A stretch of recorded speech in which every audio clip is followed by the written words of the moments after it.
Selamat siang anak-anak. Gimana kabarnya hari ini?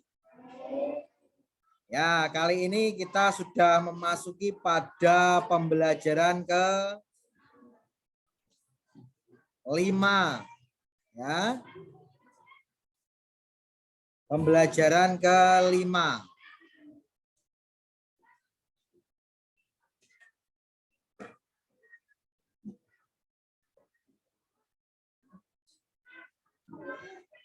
Keluarga Beni atau keluarga besar Beni berasal dari Medan, Sumatera Utara.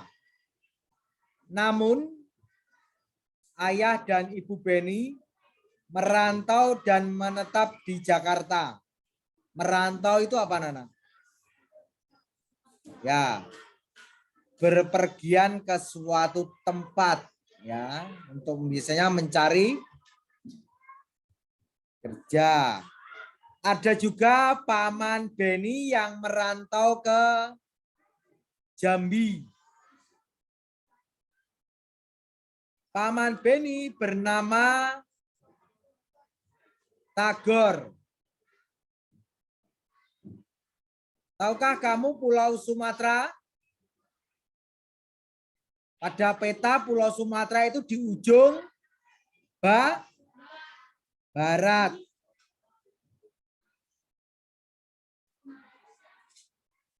Ini gambarnya ada Sumatera Utara, Sumatera Barat, Aceh, Sumatera Selatan.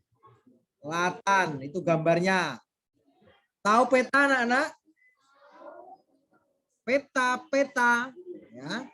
Biasanya peta dibawa oleh siapa? Dora, ya. Ya, kali ini petane Dora beda karo petane yang akan kita pelajari.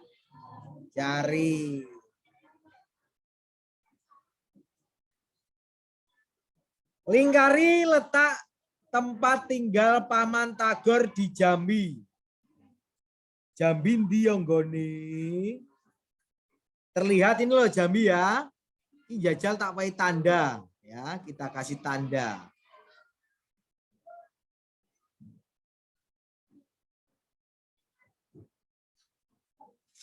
Jambi nggone nek kene lho ya.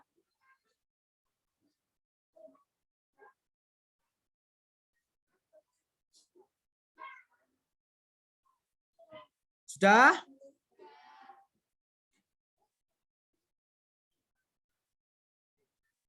Kemudian Medan.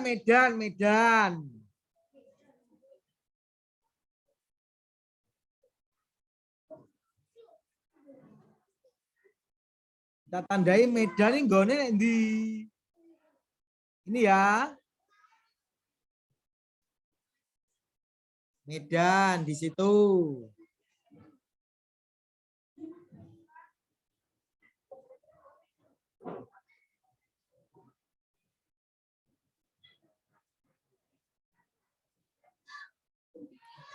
Ya? Ngerti ya? Carilah gambar peta Indonesia, kemudian lingkari letak daerah tempat tinggalmu. Kalau letak daerah kita di mana? Di Jawa. Tepatnya di mana? Di Kediri, ya. Mari kita simak di halaman 41.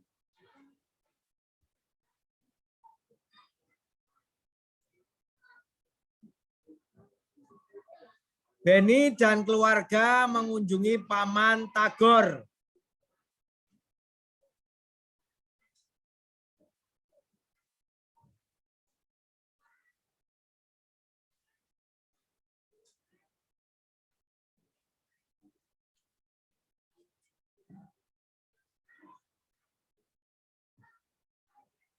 Sudah siap konsentrasi? Paman Tagor tinggal di Jambi. Rumah Paman Tagor di lingkungan perkotaan. Meskipun di kota, lingkungan rumah Paman Tagor bersih dan asri. Masih banyak pohon di lingkungan tempat tinggal Paman Tagor. Dari bacaan ini Paman Tagor tinggalin di Paman Tagor. Jambi. Lingkungannya yang bersih dan asri. Banyak pohon. Paman Tagor tinggal bersama istri dan kedua anaknya. Anak Paman Tagor bernama Gultom dan Puspa. Nah.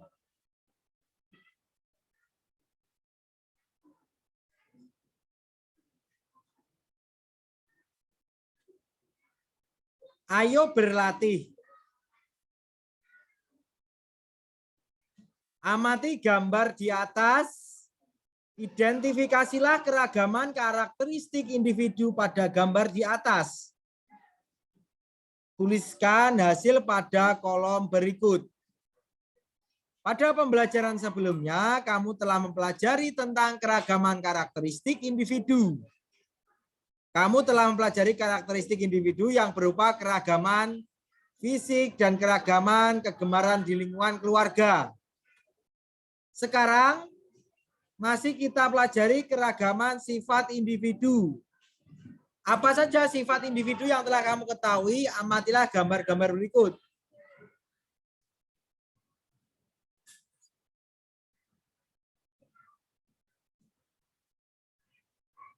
Amati gambar berikut.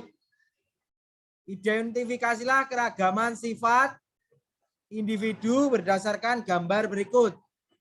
Jawabanmu di bawah gambar. Gambar nomor 1 ini bagaimana? Menyapu berarti menggambarkan sifat individunya apa? Senang, kebersihan. 2. Senang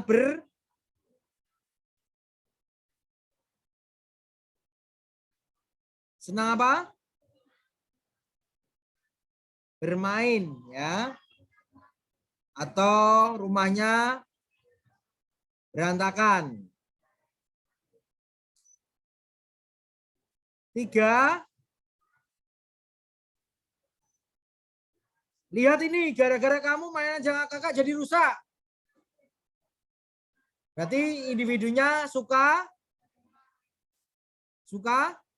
marah-marah. 4. Kamu tidak apa-apa kan? Berarti ini suka saling menolong. 5. Apa ini? Ya, membantu atau jujur dalam menemukan sesuatu hal ini. Menemukan uang mungkin ini ya. Terus dikembalikan. Misal Pak Edo bertanya, misal kamu pulang sekolah. Terus neng dalan wi ada uang 50.000 dan kamu tahu uang itu uang milik siapa terjatuh. Apa yang kamu lakukan? Kamu ambil atau kamu kembalikan? Kembalikan. Misal sekarang di bawah mejamu kamu lihat.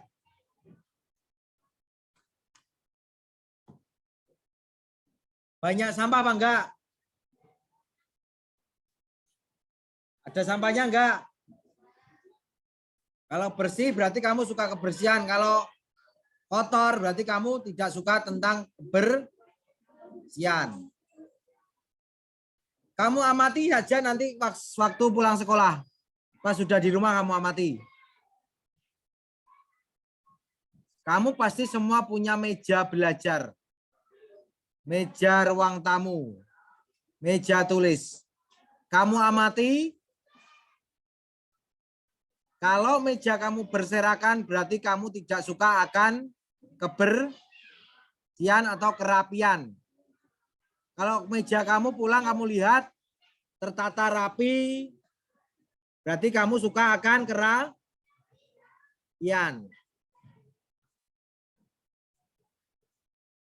Budal sekolah, lambine dilebokne.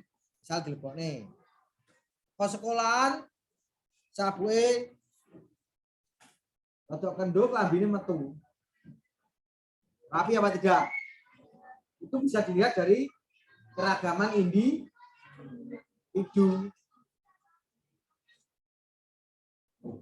Ya. Rambutnya, wah rambutku dawa, aku rasa-rasa potong, gak usah potong . Berarti kamu tidak suka kerapian. Rambutnya iki modelnya sing lanang di model wadek kabeh. Apa disemir sing kene semir abang, hijau, kuning, oranye, ungu. Wah, engko ada semir wes. Wong-wong arepe riyaya ndelok aku ora karuan sing ndelok. Wong 2000 ndelok aku kabeh sak desa. Ya. Ada yang punya keinginan seperti itu, nanti pas waktu lebaran disemir sing separuh oranye, separuh ungu, separuh coklat, separuh hijau. Ada?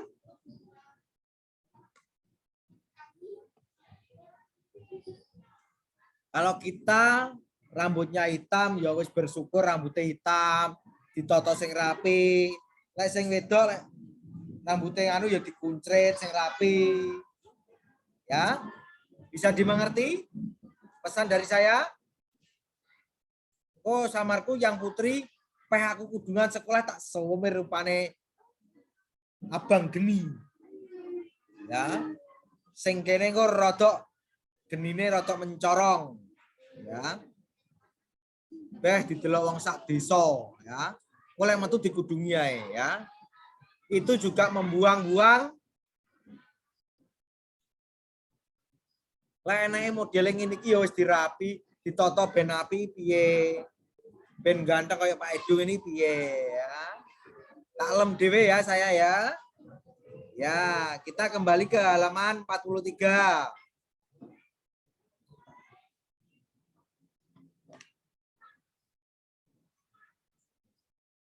Dibaca yang keras. Faiz.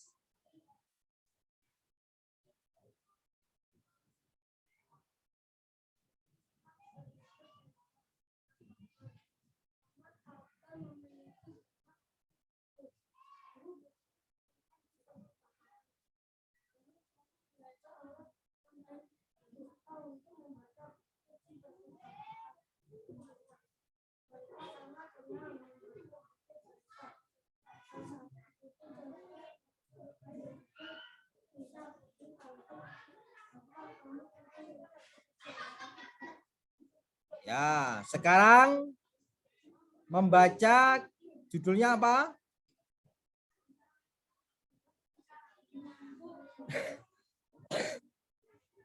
Kisah Putri Tangguh. Mari konsentrasi. Dilihat bukunya. Nanti ada pertanyaan yang akan anak-anak jawab. Pertanyaan kaget namanya ya. Putri Tangguh tinggal bersama suami dan ketujuh anaknya di daerah Jambi. Putri Tangguh memiliki sepetak sawah yang ditanami padi. Anehnya, setiap selesai panen, padinya selalu muncul dan siap untuk dipanen kembali. Bahkan ketujuh lumbung Putri Tangguh hampir penuh untuk menampung hasil panennya.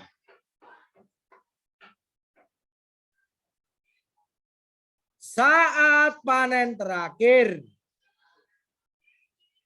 Putri Tangguh mengajak suami dan semua anaknya ke sawah.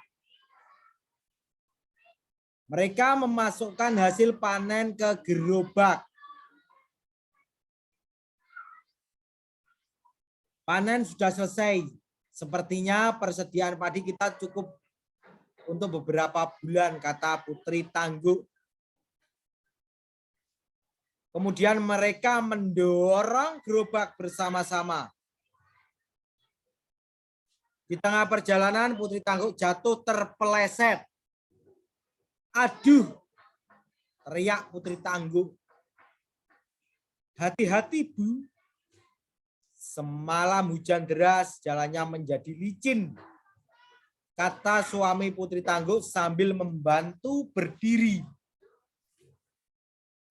Gara-gara hujan, jalannya licin, perjalanan ke rumah masih jauh, bisa-bisa aku terjatuh lagi. Gerutu Putri Tangguh. Putri Tangguh mengambil padi dari gerobaknya. Kemudian padi ditebar di jalan. Melihat perilaku ibunya, si anak sulung pun bertanya, apa yang ibu lakukan? Mengapa ibu membuang padi itu ke jalan? Ibu tidak membuang padi. Padi ini ibu gunakan sebagai pengganti pasir. Ibu menebarnya agar jalan ini tidak licin lagi, jawab Putri Tangguh.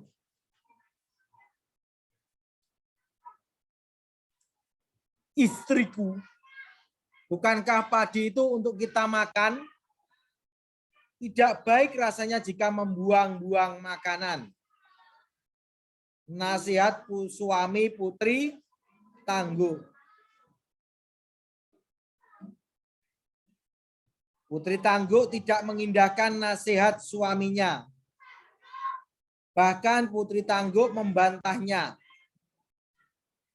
Masa bodoh? Bukankah padi kita sudah banyak? Apa kau mau aku terjatuh lagi dan tulangku patah? Bantah Putri Tangguh sambil terus menebar padi ke jalan.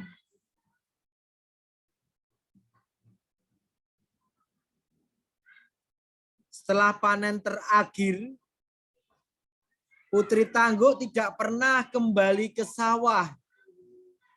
Ia berada di rumah untuk merawat ketujuh anaknya. Suatu malam,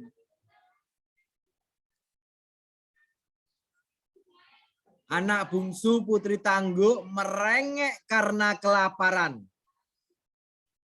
Akhirnya Putri Tangguh ke dapur untuk mengambil nasi. Alangkah terkejutnya ketika ia mendapati panci kosong. Mengapa panci ini kosong? Bukankah tadi masih tersisa sedikit nasi? Tanya Putri Tangguh dalam hati. Karena si bungsu terus merengek, Putri Tangguh pun memutuskan untuk menanak nasi. Namun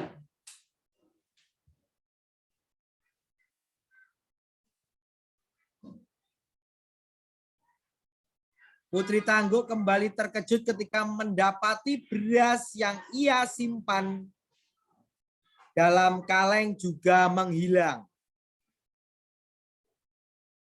Kemana perginya beras itu? Aku ingat masih banyak beras di sini sebelumnya.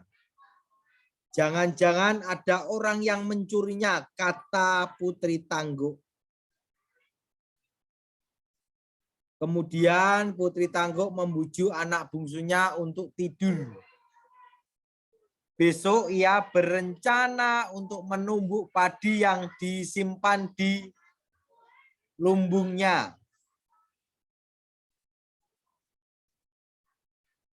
Pagi harinya, Putri Tangguh terkejut mendengar teriakan suaminya. Istriku, istriku, cepat kemari.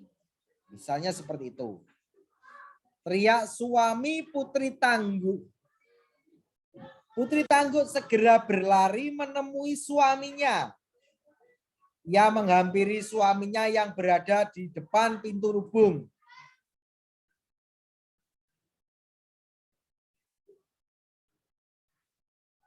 Ia pun bertanya kepada suaminya, "Ada apa suamiku?" Tanya Putri Tangguh dengan cemas. "Aku tidak tahu, istriku.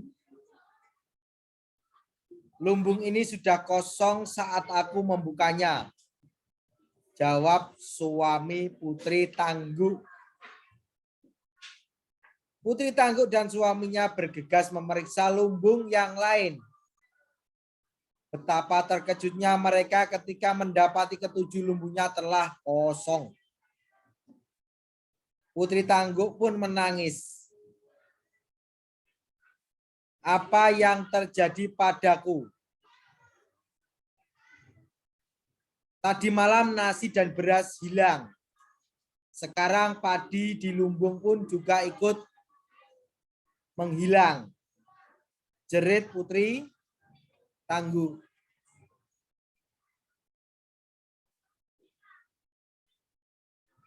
"Jangan cemas, istriku. Bukankah kita masih memiliki sawah? Besok kita ke sawah. Siapa tahu padinya telah menguning," hibur suami Putri Tangguh.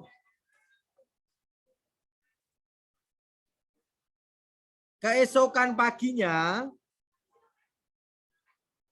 Putri Tangguh mengikuti suaminya ke sawah dengan cemas. Setibanya di sawah, tangis Putri Tangguh semakin keras. Misalnya seperti itu ya. Karena mendapati sawahnya telah berubah menjadi semak belukar. Semak belukar itu apa, anak-anak?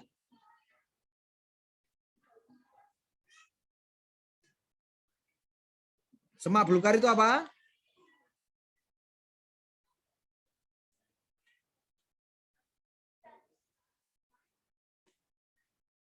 Ya rumput-rumput tinggi.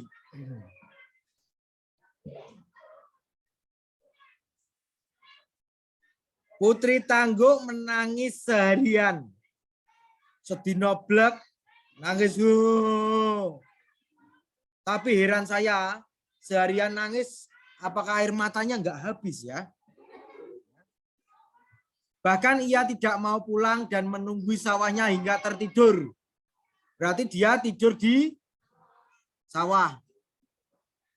Dalam mimpinya, Putri Tangguh didatangi segerombolan padi yang dapat berbicara. Piye ya. Sing diguwaki emang terus moro ngomong dewe-dewe. Rame.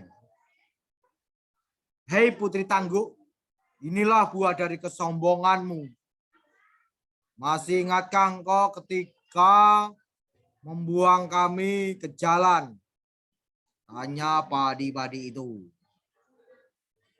"Kau telah menghina kami. Kau telah menjadikan kami pasir untuk alas jalanmu. Kami ini dipanen untuk dimakan, bukan untuk dibuang sembarangan. Dengan membuang kami, berarti kamu tidak membutuhkan kami untuk makananmu," kata padi-padi itu lagi. Putri Tangguh hanya bisa diam dan tidak menjawab. Ia menyesali kebodohannya. Ia pun memohon maaf kepada padi-padi itu lagi.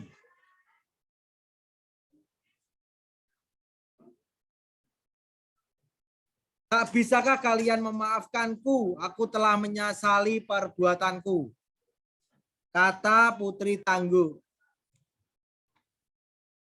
sambil menangis. Sekarang kau dan keluargamu harus bekerja keras.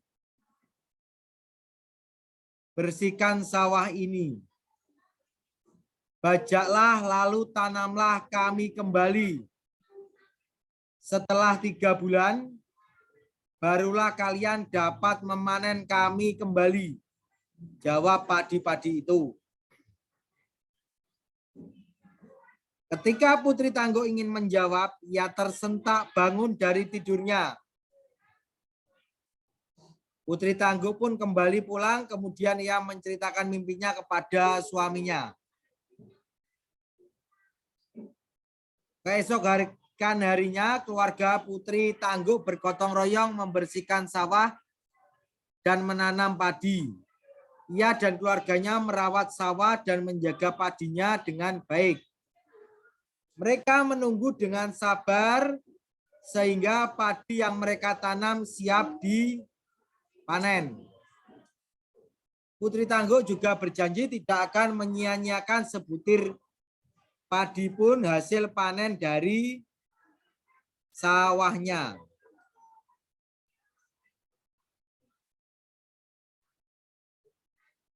Dalam cerita terdapat tokoh yang memiliki sifat baik hati.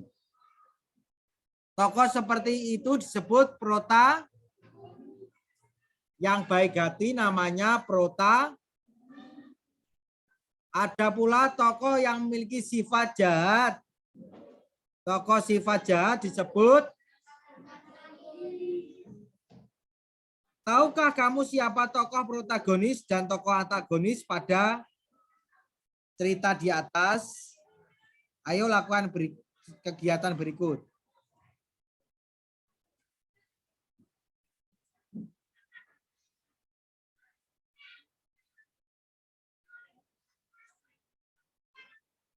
Tokoh protagonis, tokoh yang memiliki sifat baik hati. Tokoh antagonis, tokoh yang memiliki sifat jahat. Masih bisa konsentrasi?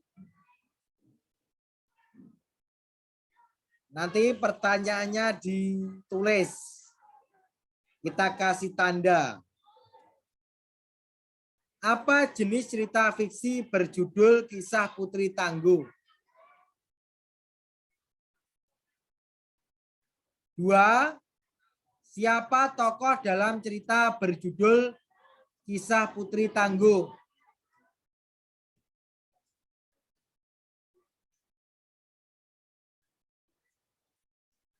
3. Siapa tokoh utama dan tokoh tambahan dalam cerita di depan?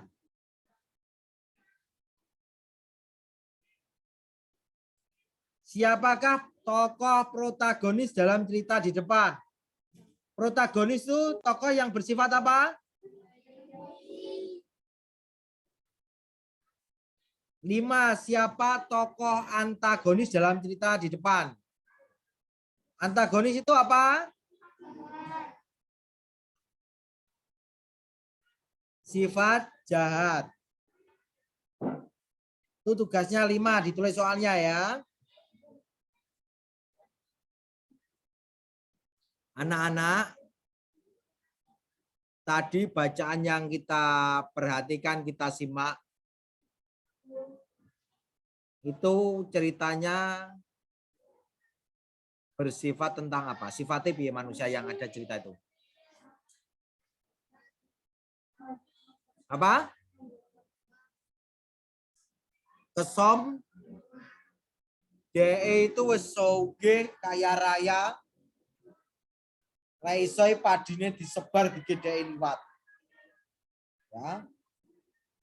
Ya kaya misalnya duitnya awake dhewe wakeh misalnya sak 5 trailer. Terus awake dhewe liwat Brenggolo.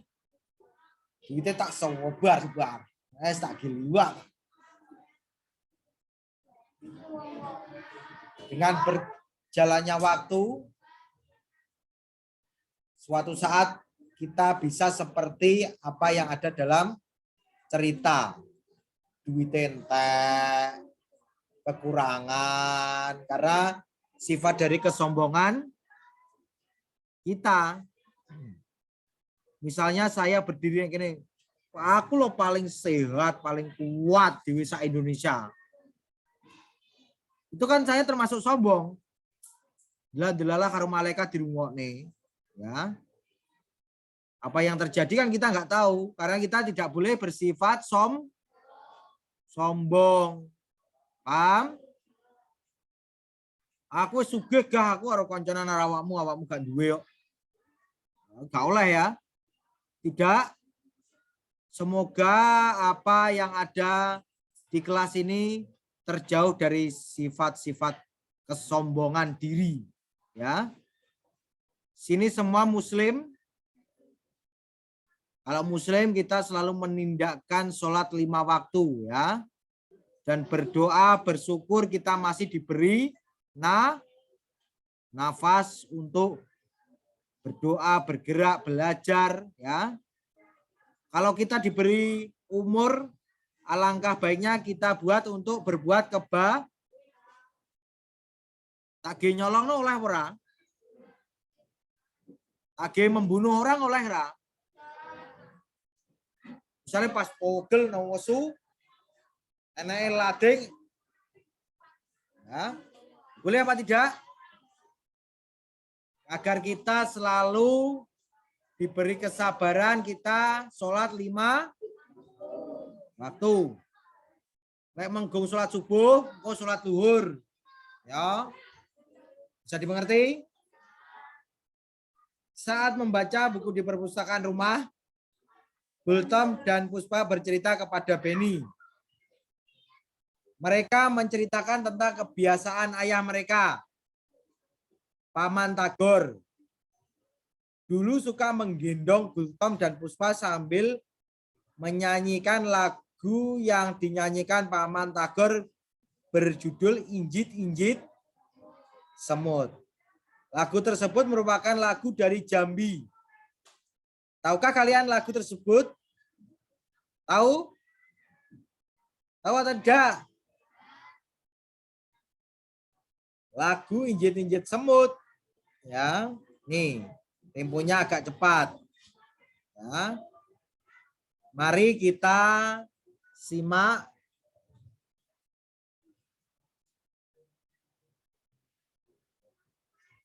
lagu Injit-Injit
Gimana? Kita ulangi lagi. Sambil nyanyi. Ya. Biar kita semangat ya. Nyanyi yang keras ya. 1, 2, 3. Sip.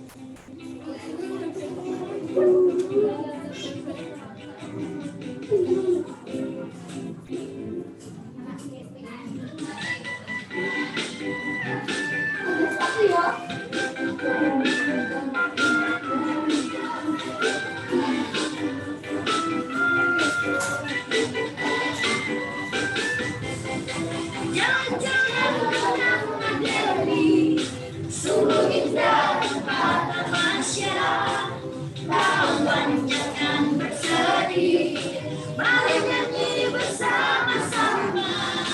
Kalau pergi ke Surabaya, naik perahu dayung sendiri. Kalau hatimu sedih, yang rugi diri sendiri.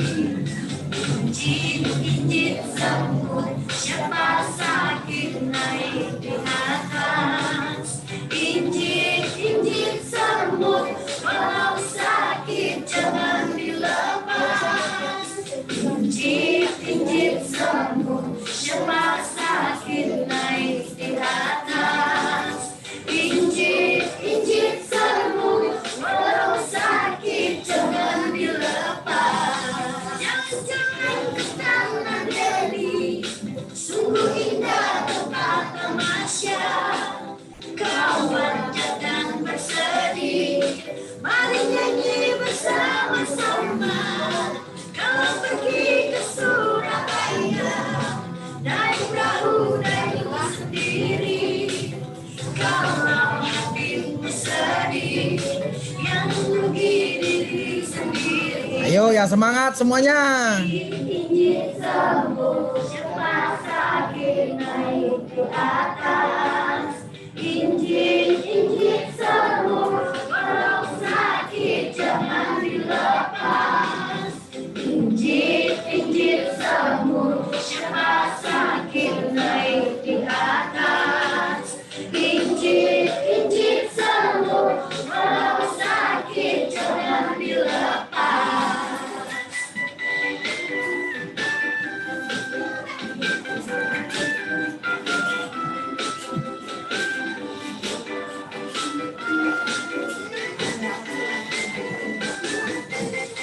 Jangan-jangan ke Taman Deli, sungguh indah tempat tamasya. Kawan jangan bersedih, mari nyanyi bersama-sama. Kalau pergi ke Surabaya, naik perahu dayung sendiri. Kalau hatimu sedih, yang rugi diri sendiri. Injit semut, siapa sakit naik di atas. Injit semut, walau sakit jangan dilepas.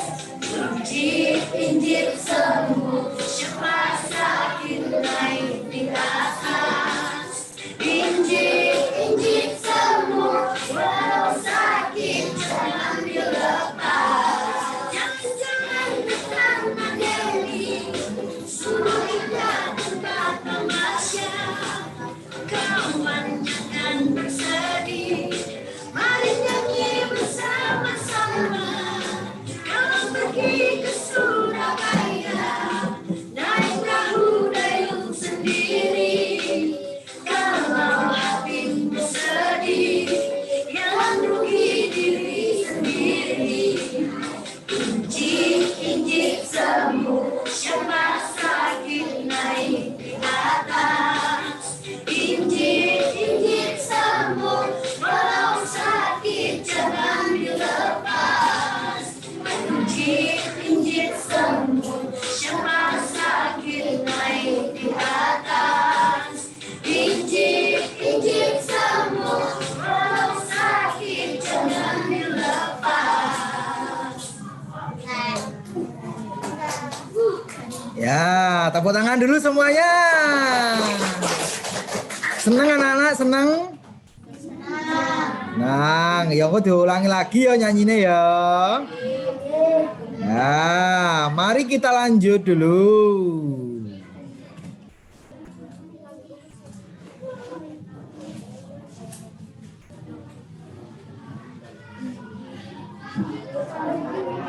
Ya. Lagu dari mana?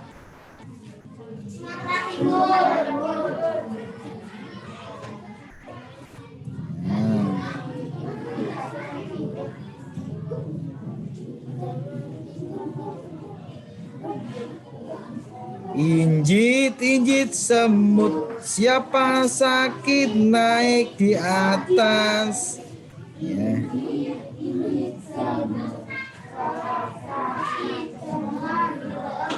Ya.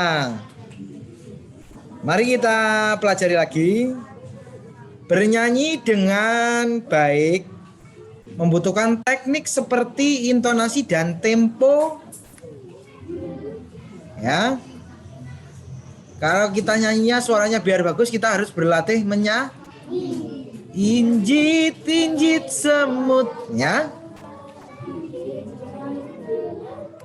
Nah, intonasi merupakan cara bernyanyi mencapai ketepatan bunyi tiap nada.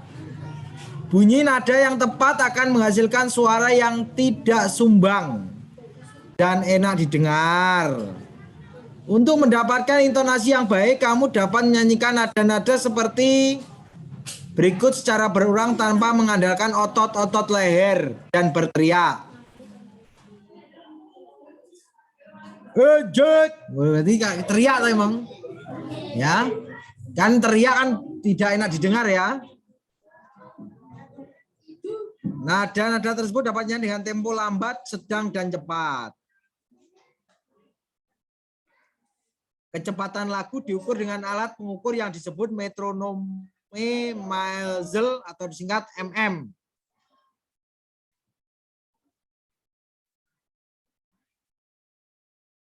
Metronome Maelzel ini akan memberikan petunjuk seberapa cepat atau lambatnya lagu yang dinyanyikan.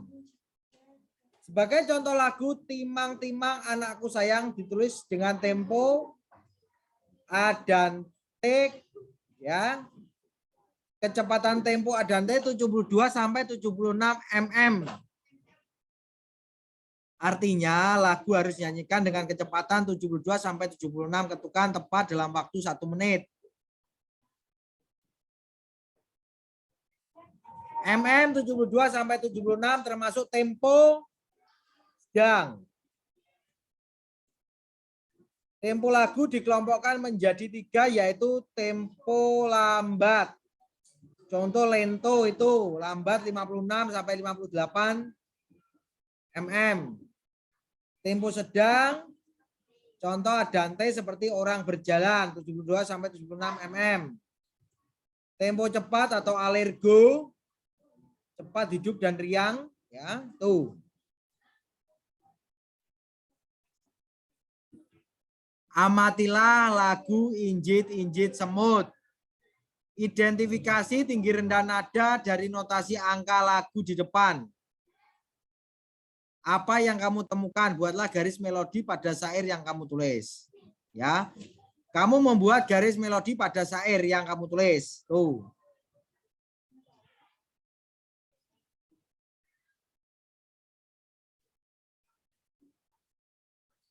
Nomor 2 ini tugasnya kirim lagu Injit-injit semut. Divi, dikirim ke saya, ya. Perkenalan dulu, kemudian menyanyikan lagu Injit-injit semut. 3, apa yang kamu rasakan ketika menyanyikan lagu tersebut? Tuh. Kemudian 4, tugasnya itu juga jelaskan tempo dan tinggi rendah nada dalam lagu tersebut. 5, apa saja lagu daerahmu? Tuliskan judul dan makna lagu tersebut. Kemudian tugasnya ayo renungkan, ditandai. Untuk kerjasama dengan orang tua anak-anak, berarti orang tua kamu mengajari kamu untuk menyanyi lagu daerah atau rek ayo rek mlaku-mlaku. Tuh ya. Tugas. Ya. Sampai sini ada yang tanyakan? Bagaimana kalau kita menyanyikan lagu bersama-sama? Injit-injit semut lagi. Yang keras, ya, bisa? Ya, mari kita simak dulu.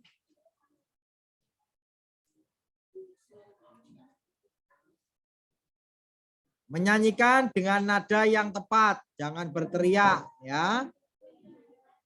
Mari kita simak.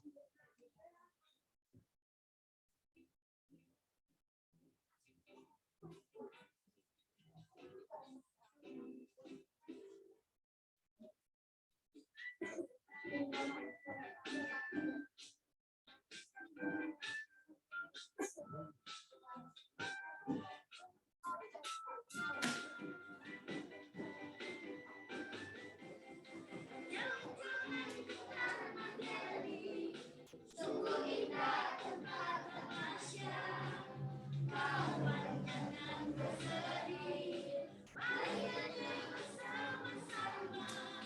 Kau pergi ke Surabaya, naik perahu dayung sendiri. Kalau hatimu sedih, yang rugi diri sendiri.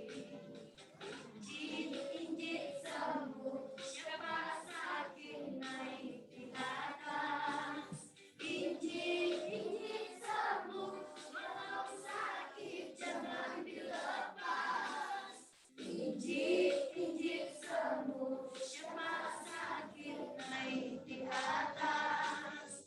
Injit sembuh, walau sakit jangan dilepas. Sungguh indah tempat tamasya, kawan jangan bersedih, mari nyanyi bersama-sama. Kau pergi ke Surabaya, naik perahu dayung sendiri. Kalau hatimu sedih, yang rugi diri sendiri. Injit sembuh, siapa sakit naik di atas. Injit sembuh, walau sakit jangan dilepas. Injit sembuh, siapa sakit naik di atas. Injit sembuh, walau sakit jangan dilepas.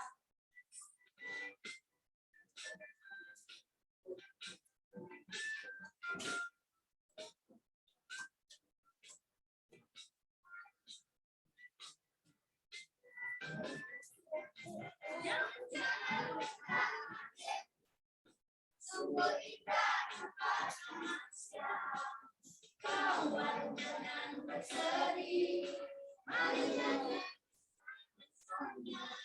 Kau pergi ke Surabaya, naik perahu dayung sendiri. Kalau hatimu sedih, yang rugi diri sendiri. Injit sembuh, siapa sakit naik di atas. Injit sembuh, walau sakit jangan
Sampai sini mungkin ada yang ditanyakan? Tidak ada? Ada hal yang ingin ditanyakan, sesuatu tentang materi yang akan anak-anak kerjakan? Tidak ada ya? Jika tidak ada, selamat mengerjakan.